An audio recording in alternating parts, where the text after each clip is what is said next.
name is Jos Amen, working here at the Limgroup company since year 2015. Well, Limgroup is a breeding company. We're creating new varieties for two crops, asparagus and strawberries. I'm responsible for the commercial part for the strawberries. So all the new selections that are created over here, they have to find their way into the market, and that's part of my job. The process is like this. We create a new selection of variety. After we get the plant breeders' rights, plant propagators can buy pre-basic plant material. So that's the mother of all the plants.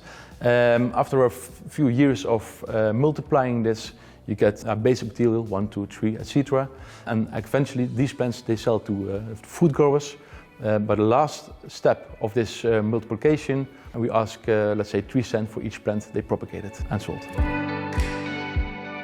We start with all the information that we gathered from the market, send it to the breeding department, and they're creating a new variety in collaboration with the laboratoria and of course the team of cultivation here at Limgroup.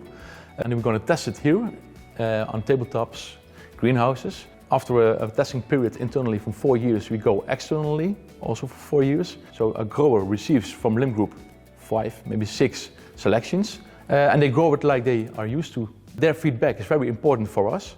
And we also have a collaboration with the independent research stations. And when the internal data, the external data and the data from these independent research stations are the same, then we push the green button and we're going to launch this variety. And we go to the plant propagators to scale them up. So that information is very important for us, but also for growers. As a Limgroup company, further looking to the future, pest and disease management is getting more and more important. So we need strong varieties that are less susceptible for soil-borne diseases. I think strawberry is a kind of fruit that you eat and you think of sun, of healthy, power foods they call it even. And I think power foods and chemicals, that's not a good combination. So if we can skip or use less pesticides and we can create really a healthy product, well, that for me is giving satisfaction. Of course, we have a goal on a commercial way to get a big market share, etc. That's quite normal. I think that's even healthy for every business. But the other part is the healthiness of a new variety. And with healthy plants, we mean vegan plants. The growers and plant propagators, they don't need any extra pesticides to grow these varieties. For us, that's really a topic. First of all, we have the overview of what a plant propagator and a grower is using on pesticides or other compounds. We measure this, but also we take the maximum residue level. That's for us, that's really the max. So you can go above it. And our goal is to create a variety that is able to grow, to produce the fruit, say maybe 20 or 30% using the amount of as possible from MRL, maximum residue level. It's the same in Europe, but it's different for every retailer or auction. So the legislation says, I don't know, 100% and they go to 20%. So that's our job as a breeding company to create new varieties in the range of the 20% of MRL. Because we are making a variety for the plant propagator, for the whole market, but also for the grower, it's important to propagate and to grow them as the other chain parties do. So we have our own greenhouses, our own cultivation systems, tabletops, etc. So we use the same chemical compounds, but also the biological part. The plant raising and propagation is the same as in practice. Well, it starts by the plant propagator and secondly by the grower. The plant propagating by the years of multiplying, using also some products, some chemical products, but also by the fruit grower. It's their responsibility. They have to apply and do everything necessary, also according, of course, to legislation.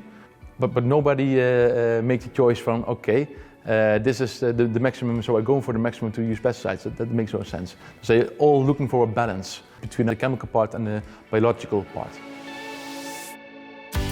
For us, it's quite clear.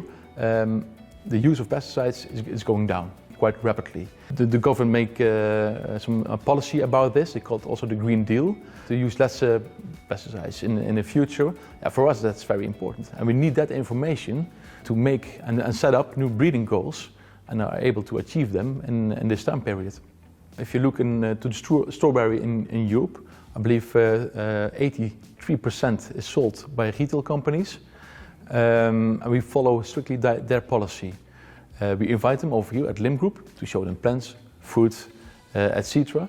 But also their legislation, because if they say we only want to have 20 or even 10% between now and 8 years, for us that's very important information. It's even important than the national or international legislation about using pesticides. We have a European legislation about this, but also a national legislation. And for us the difficulty is to achieve every goal about the national legislation, and I think we are in the top 5 of quite a difficult legislation, if I may say so. And also if you look to the companies who produce compounds for pest and disease control, policy is going to change quite rapidly and maybe too fast. Also they have some R&D and investments to make. It's not going to change in 1, 2 or 3 years. They also have the famous dot on the horizon over 5 or maybe 10 years. Then we are able to achieve these goals, but not in 2 or 3 years. For the future, we have one goal.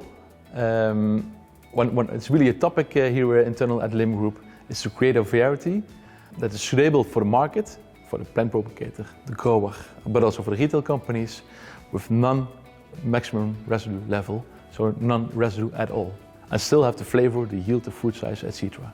That's for us creating a healthy future.